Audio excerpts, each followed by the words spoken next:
విచిత్రాల నిధి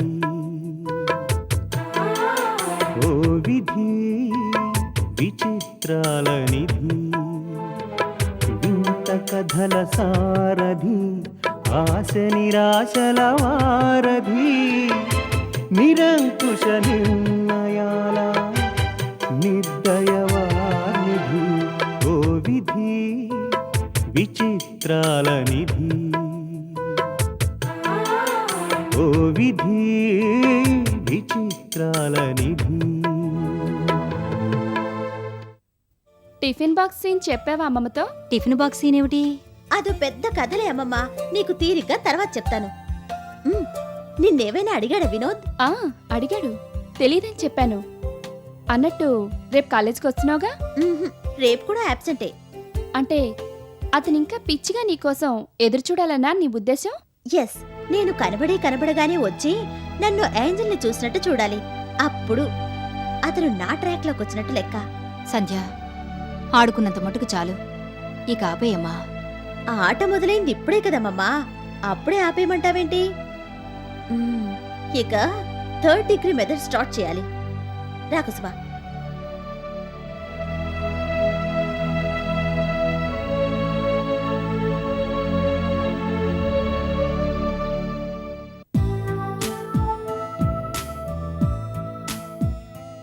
ఒరే చిన్న, ఏం బాసు, నువ్వు జనరల్ నాలెడ్జ్లో పర్ఫెక్టా? 100% పర్ఫెక్ట్. సూర్యుడు భూమి చుట్టూ తిరుగుతాడా? భూమి సూర్యుని చుట్టూ తిరుగుతుందా? భూమే వేరే ఏం పని పాట లేనట్టు అస్తమానం సూర్యుడి చుట్టూ తిరుగుతూ ఉంటుందా? మరి నాకేంట్రా, సూర్యుడే భూమి చుట్టూ తిరుగుతున్నట్టు అనిపిస్తుంది. ఏమి చెప్పావు బాసు? అంతా ఏమయంగా ఉందిరా చిన్న. కాలేజీ మొత్తం నా చుట్టూ తిరుగుతున్నట్టు, ఊరంతా కాలేజీ చుట్టూ తిరుగుతున్నట్టు, ఇంకా సూర్యుడు భూమి చుట్టూ తిరగడం ఏంటో, భూమి సూర్యుడి చుట్టూ తిరగడం ఏంటో, నువ్వు ఇలా తిక్కగా మాట్లాడడం ఏంటో నాకేం అర్థం కావటం లేదు బాసు. రేయ్, కాసేపు నీ యాక్టింగ్ ఆపుతావా? కళ్ళు మూసినా తెరిచినా టిఫిన్ డబ్బా నేల మీద పడి గిరగిరా తిరిగిన సీనే గుర్తొస్తుందిరా. ఎన్నాళ్ళు సెన్సేషన్ క్రియేట్ చేసేవాడివి అనుకున్నా, చాలా సెన్సిటివ్ కూడా అన్నమాట. పేదవాళ్ళు చాలా సెన్సిటివ్గా ఉంటారు కదా. సంధ్య విషయమేనా నువ్వు మాట్లాడేది? అయినా మరీ అంత సెన్సిటివ్ అయితే ఎలారా బాబు? కాలేజ్ అన్న తర్వాత మనలాంటి వాళ్ళు ఉండరా? మనలాంటి వాళ్ళు అన్న తర్వాత అల్లర్లు చేయరా? కరెక్ట్గా చెప్పావు. అయినా కో స్టూడెంట్ చేసే అల్లరిని స్పోర్టివ్గా తీసుకోవాలి కానీ ఇలా కాలేజీకి రావడం మానేస్తారా? నీకు తెలియదు బాసు, కాలేజీ కల్చర్ సరిగా అర్థం చేసుకొని కొందరు ఆడపిల్లలు కాలేజీకి రావడం మానేస్తారు, కొందరు చదవడం మానేస్తారు, మరి కొందరు అయితే ఏకంగా బతకడమే మానేస్తారు. చచ్చా, సంజయ్ అలాంటి అమ్మాయి కాదురా. ఆహా, విషయం చెప్తున్నానండి అయ్యా. పల్లెటూరు నుంచి చదువు కోసం ఇంత దూరం వచ్చిందంటే ఎంత ధైర్యం ఉండాలి? ఖాళీ టిఫిన్ బాక్స్తో కాలేజీకి వచ్చిందంటే ఎంత ధైర్యం ఉండాలి? ఫస్ట్ డే మనం టీచ్ చేసిన తర్వాత రెండో రోజు భయపడకుండా మనకెదురు పడిందంటే ఎంత ధైర్యం ఉండాలి? అసలు నన్ను అడిగితే కో ఎడ్యుకేషన్ కాలేజీలో ఆడపిల్లల్ని చేర్పించే ముందు ఎంసెట్కి ట్రైనింగ్ ఇప్పించినట్టు అల్లరి విషయంలో ట్రైనింగ్ ఇప్పించాలి. ఏమంటావ్? ఆహా, ఏం చెప్పావు బాసు? ఏంటి మళ్ళీ ఆనంద్ బాష్పాలా? కళ్ళు తుడుచుకో. అయినా ఆ టిఫిన్ బాక్స్ ఏంట్రా మరీ అలా గిరగిరా తిరిగింది? నెక్స్ట్ సీన్ పెర్ఫెక్ట్గా ఉండాలంటే నువ్వు ఆ సీన్ మర్చిపోవాలి బాసు. ఎలా మర్చిపోమంటారా? కళ్ళు మూసినా తెరిచినా ఆ సీనే కనిపిస్తుంది. ఆ సీన్ గుర్తొచ్చినప్పుడల్లా అసలు నేనేనా అని డౌట్ వస్తుంది. ఎంతో మంది ఆడపిల్లల్ని అల్లరి చేశాం గానీ ఎవరినైనా నొప్పించావా? లేదు బాసు. సంజయ్ కనిపిస్తే ఈ విషయాన్ని హైలైట్ చేసి చెప్పాలి. చెప్పడానికి కనిపించాలి కదా. ఒక్కసారి కాలేజీ మొత్తం తిరుగుదాం, కనిపిస్తుందేమో. ఎప్పటి వరకు తిరిగి వచ్చాం కదా. మన కాలేజీకి అటు ఒక ఎంట్రన్స్ ఉంది కదా, ఒకవేళ అటు నుంచి వచ్చిందేమో. అంతేనంటావా? పద. ఒకవేళ వెతికినా కనిపించలేదనుకో, అట్నుంచి అట్టే నూనె చోక్ చెక్కేద్దామా? లేదు, మనం సర్వే చేయవలసిన స్లమ్ ఏరియా ఇంకోటి ఉంది. ఎట్టి పరిస్థితుల్లోనూ ఇవాళ సాయంకాలం లోపు సంజయ్ వాళ్ళు ఉండే స్లమ్ ఏరియా కనుక్కోవాలి. పద.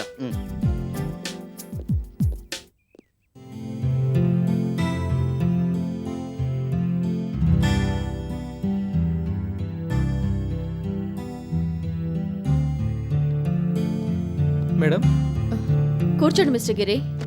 అర్జెంటుగా రమ్మన్నారంటేను. టీ చల్లారిపోతుంది, తీసుకోండి.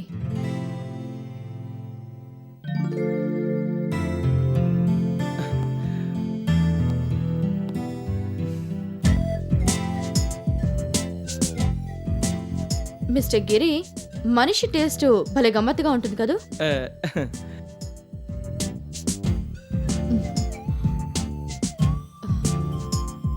టీ వేడిగా ఉండాలంటాం, సాఫ్ట్ డ్రింక్ చల్లగా ఉండాలంటాం. రెండూ తాగేవే కదా. ఒకటి వేడిగా మరొకటి చల్లగా ఉండాలనుకోవడం దేనికి? ఆంగ్లేయుల నుంచి అరువు తెచ్చుకున్న అలవాట్లు. వాళ్ళ దేశాన్ని వదిలిపోయినా వాళ్ళ అలవాట్లు మాత్రం దెయ్యాల్లా దేశాన్ని అంటిపెట్టుకుని ఉండిపోయాయి. మీరంటుంటే అనిపిస్తుంది మేడం, చల్లని కాఫీ, వెచ్చని కూల్ డ్రింక్ అని పేర్లు పెట్టి అవే వస్తువులు మార్కెట్ చేస్తే ఎలా ఉంటుందంటారు? ఈ ఆలోచన ఏదో బాగానే ఉన్నట్టుందే. యూత్ని ఎక్కువగా అట్రాక్ట్ చేసే పద్ధతిలో ఇలాంటి క్రేజీ డ్రింక్స్ ఇంకా ఏమేం తయారు చేయొచ్చో ఆలోచించండి. ఎక్స్పర్ట్స్కి చెప్తాను మేడం. నేను చెప్తున్నది మీకు. నాకు మీరు చెప్పిన పని వేరే ఉంది మేడం. అది కంప్లీట్ అయ్యేంత వరకు మరో పని గురించి ఆలోచించను. Very good. మీ పని మీకు గుర్తుందో లేదో చూద్దాం అనుకున్నాను. గిరినే అనుమానిస్తున్నారా మేడం? అనుమానించడం అవసరం అనుకున్నప్పుడు దేవుణ్ణైనా అనుమానిస్తాను. అభిమానించడం అవసరం అనుకున్నప్పుడు శత్రువునైనా అభిమానిస్తాను. That is Rosy. మాలతిని సక్సెస్ఫుల్ గా తప్పించేశారు. What next? ఇక మిగిలినవాడు రాజు. అది జరగన పని. అమ్మా, ఈ మధ్య నువ్వు ప్రతి చిన్న విషయానికి ఎగ్జైట్ అయిపోతున్నావు. ఎగ్జైట్ కాకుండా ఎలా ఉండగలను దీపక్? మాలతి రిజైన్ చేయడం చిన్న విషయమా?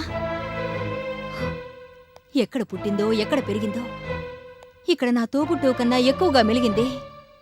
ప్రతి విషయంలోనూ నాకు సాయపడుతూ చేతోడు వాదోడుగా ఉంటూ వచ్చిందే. ఎంత కష్టమైన పని అప్పచెప్పినా చిరునవ్వుతో చేసుకుపోయిందే. అటువంటి మంచి మనిషి రిజైన్ చేయడం చిన్న విషయమా? ఇటువంటి సంఘటనలు ఇంతకుముందు ఎప్పుడూ జరగలేదు కాబట్టి మీరు అలా రియాక్ట్ అవుతున్నారని తెలుసు మేడం. మాలతి రిజైన్ చేయడం ఒక రకంగా కంపెనీకి దెబ్బే. చిన్న దెబ్బ కాదు, పెద్ద దెబ్బ అని మనం అనుకునేట్టయితే అవతల ఆ రోజీ గారి ఉద్దేశం నెరవేరినట్టు సంబరపడిపోతుంది.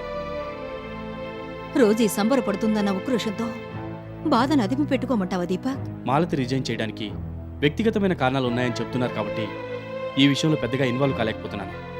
అదే కంపెనీ పరమైన కారణాలు ఉన్నట్టు కనుక తెలిస్తే ఈ పాటికి ఎప్పుడో సెటిల్ చేసి ఉండేవాడిని. నేరుగా దెబ్బతీయడం చేతకాక రోజీ ఇలాంటి వెన్నుపోటు చర్యలకు పాల్పడుతుంది. అది పిరికవాళ్ళు చేసే పని. ఇలాంటి చర్యలకు పాల్పడుతున్నందుకు తను సిగ్గుపడాలి. సిగ్గు ఎగ్గు మర్చిపోయి తను చేసిన ఎన్నో పనుల్ని ఇన్నాళ్ళు ఉదారంగా క్షమిస్తూ వచ్చావు నువ్వు.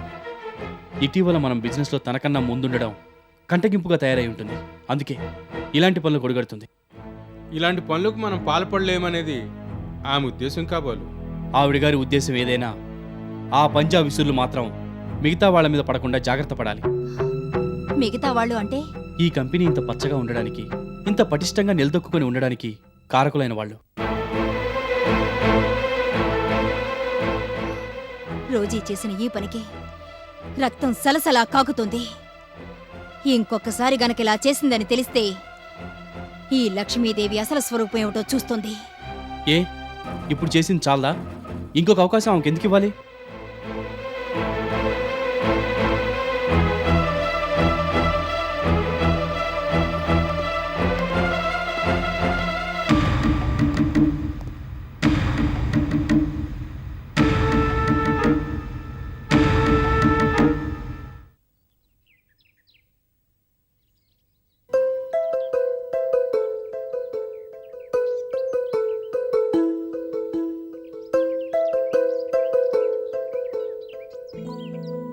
యారా చిన్న, సంధ్య ఎక్కడ కనిపించలేదు బాసు. ఇవాళ కూడా కాలేజీకి రాలేదంటే ఇంటిల్లు పది ఊరన్నా వదిలి వెళ్ళి ఉంటారు, లేదా ఫ్రూట్ సలాడ్లో ఏ పురుగుల ముందో కలుపుకుని చనిపోయి ఉంటారు. చచ, పేదవాళ్ళు చాలా కష్టపడి పనిచేస్తారని, ధైర్యంగా ఉంటారని విన్నాను. సంజయ్ వాళ్ళు అలా ఏం చేయరు. ఇవన్నీ చాలా సెన్సిటివ్ విషయాలు బాసు. పేదల గురించి, పేదరికం గురించి నీకు పెద్దగా తెలియక అలా మాట్లాడుతున్నావు. ఈ దేశాన్ని బతికించేది పేదలు, కానీ ఈ దేశంలో బతకలేని బడుగు జీవులు పేదలే. పేదలు మరింత పేదలుగా, ధనికులు మరింత ధనికులుగా మారిపోయే ఈ అస్తవ్యస్త ఆర్థిక వ్యవస్థలో పేదల బతుకుల్ని ఎవరు పట్టించుకుంటారు బాసు? ఇంతేలే నిరుపేదల బతుకులు, అవి ఏ నాటికి బాగుపడని అతుకులు. ఇంతేలే ఇంతేలే. ఒరేయ్, నేను అడిగేదేంటి, నువ్వు చెప్పేదేంటి? కొన్ని విషయాలు నన్ను అడిగితే నేను రెచ్చిపోతానని తెలుసు కదా బాసు. చూడు, నువ్వు నా నిజమైన ఫ్రెండ్ అయితే, నీకు నిజంగా నా పట్ల విశ్వాసం ఉంటే సంజయ్ వాళ్ళ అడ్రస్ చిటికలో సంపాదించి తెస్తావు. అటల్ బిహారీ వాజ్పేయి అడ్రస్ అడుగు చిటికలో చెప్తాను. ఐశ్వర్యరాయ్ అడ్రస్ అడుగు అరచిటికలో చెప్తాను. అడ్రస్ లేని మనుషుల అడ్రస్లు అడిగి అందున సంధ్య అడ్రస్ అడిగి ఎందుకు బాసు నన్ను చంపుతావు?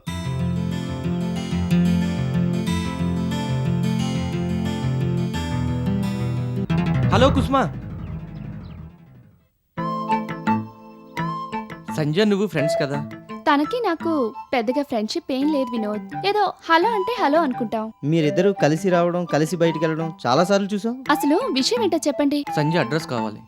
సారీ వినోద్, నాకు పూర్తిగా తెలీదు. సంధ్య అడ్రస్ కోసం మా బాసు ఎంత ట్రై చేస్తున్నాడో నీకు తెలియదు కుసుమా. తన పేదరికం గురించి ఎవరికీ తెలియకూడదని ఎవరితోనూ తన అడ్రస్ చెప్పలేదు వినోద్. నేను గమనించింది ఏమిటంటే తను ఏదో ఒక స్లమ్ ఏరియాలో ఉంటుంది. స్లమ్ ఏరియా అంటే ఎక్కడో ఏదైనా ఐడియా ఉందా?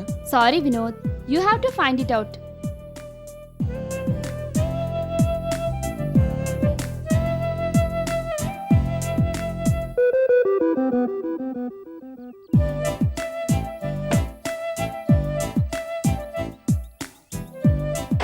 ఏంటోయ్ ఇంట్రాగేషనా? నీ గురించే తల్లి. అనుకున్నానులే. నీ అడ్రస్ కావాలట. కొంపదీసి చెప్పావా ఏంటి? ఓ స్లమ్ ఏరియా అని చెప్పానులే. మంచి పని చేసావు. ఒరే చిన్న, స్లమ్ ఏరియా అంటే ఎక్కడైనా వెతకాలరా? వెతికే మనసు ఉండాలి గాని సిటీ నిండా స్లమ్ ఏరియాసే బాసు. అదే ఏ స్లమ్ ఏరియా అని అడుగుతున్నాను. పేదరికాన్ని అడ్డుకోత నిలువుకోత పటాలు గీస్తే ఒక్కో రేంజ్ పేదలు ఒక్కో ఏరియాలో ఉంటారని అర్థం చేసుకోవచ్చు. అబ్బా అంతుందేమిటి దృశ్యం? ఇలాంటివి నీకు అర్థం కావలే బాసు. పేదరికాన్ని అర్థం చేసుకోవాలంటే పేద మనసు కావాలి. పేదల బాధలు వినాలంటే పేద చెవులు కావాలి. పేదల నివాసాలు చూడాలంటే పేద కళ్ళు కావాలి. ప్రస్తుతానికి నీ పేద శరీరాన్ని తీసి నా బండి మీద పడేస్తే పేదల ఏరియాకి వెళ్దాం.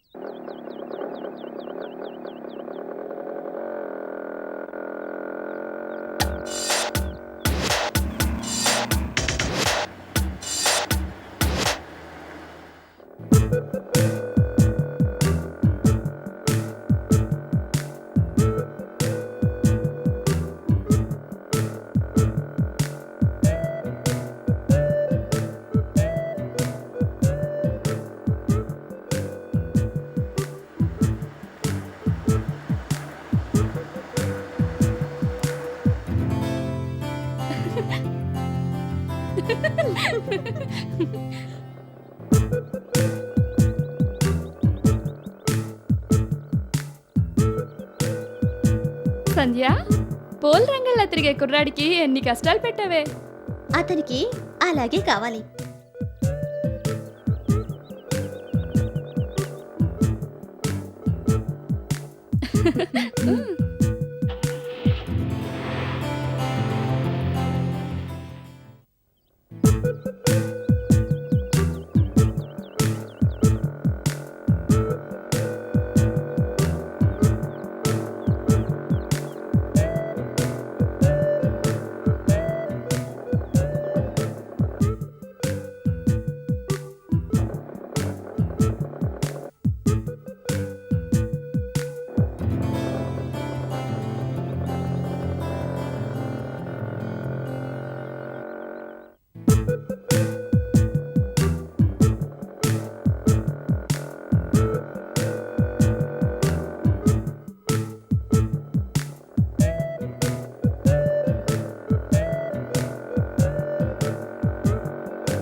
ఏడ్చేస్తున్నాను. ఎట్ట పోయేది? ఎన్ని కట్టాలు వచ్చేసినాయో. ఎట్ట ఉన్నాడు ఏటో. సంటోడు కూడా ఎట్ట ఉన్నాడు. నానొచ్చి ఏడుండి పోనాను.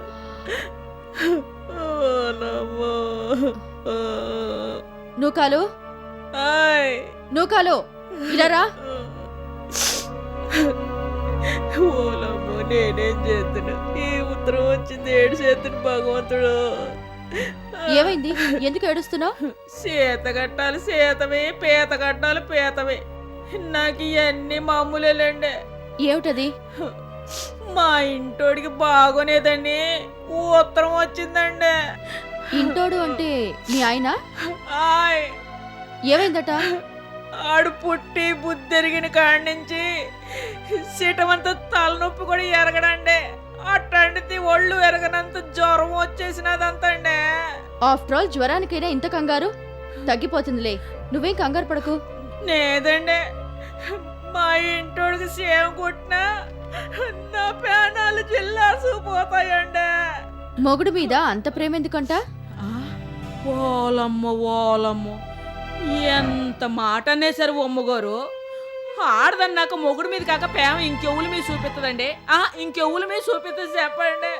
ఇప్పుడు మా సంటోడు ఉన్నాడు కదండి, ఆడు మంచి సెట్లు చూసుకోమని చెప్పి మా ఇంటోడికి ఒప్ప చెప్పి నా ఇలాగ పారొచ్చినానండి.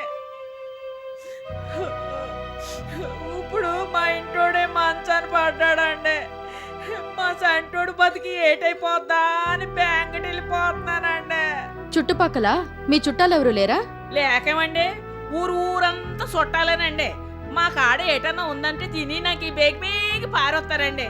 అదే మా ప్రమాదంలో ఉన్నామంటే ఒక్కరు కూడా ఇలాగ తొంగి చూడరండి. ఓలమ్మ బిక్కుమంటూ మా వాళ్ళు ఒక్కళ్ళే ఊళ్ళో ఏడు చేస్తున్నారో గందా. మీ ఆయనంటే నువ్వు ఇంత ప్రేమ చూపిస్తున్నావు కదా, మరి మీ ఆయన కూడా నిన్ను ఇంతే ప్రేమగా చూస్తాడా? చూస్తాడండి. మీలాంటి గొప్పోళ్ళు పనిలోకి అడిగినాడని అనిపించినాడండి. లేకపోతే నన్ను చూడండి సిటం కూడా ఉండనేడండి. ఆహా, ఆడికి ప్రతిదీ ఈ చిత్రమేనండి. ఉరుమితే ఈ చిత్రం, మెరిపితే ఈ చిత్రం, పువ్వు పూస్తే ఈ చిత్రం. ఈ ప్రపంచం అంతా ఈ చిత్రాలుగా ఉంటది. నోకాలు రాయే సూతగాని లాక్కుపోతాడండి. ఉమ్.